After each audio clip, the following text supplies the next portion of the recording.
Now, this year marks the 20th anniversary of the US invasion of Iraq. The war toppled the rule of dictator Saddam Hussein. It drew condemnation from nations across the world. But the US justified it, saying that Hussein had possessed weapons of mass destruction. But now a poll has revealed that the majority of American citizens believe that the invasion was unjustified.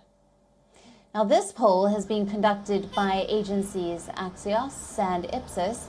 It found that 61% of Americans believe that the US's decision to invade Iraq was not right. This survey documents the notion that the Americans of today are skeptical of the use of military force overseas.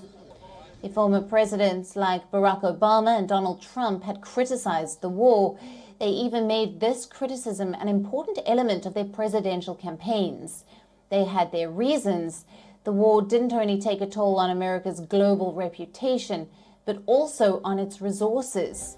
The insurgency, which followed the invasion, killed nearly 200,000 Iraqis. Around 5,000 US troops were also killed during the occupation. It also burned Washington a $2 trillion hole. The US was never able to prove that Hussein possessed weapons of mass destruction, as they were never found.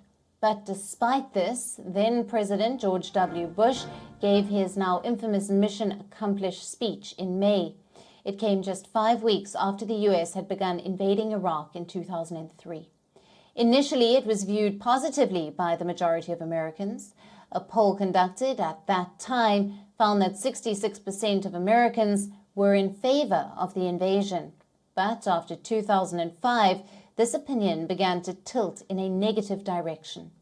In fact, its European allies were also not appreciative of this decision.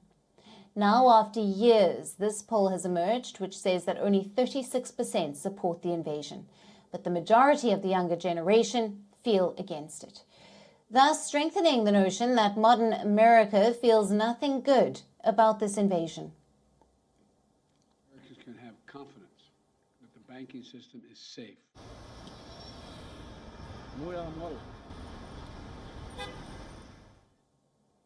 WION, now available in your country. Download the app now. Get all the news on the move.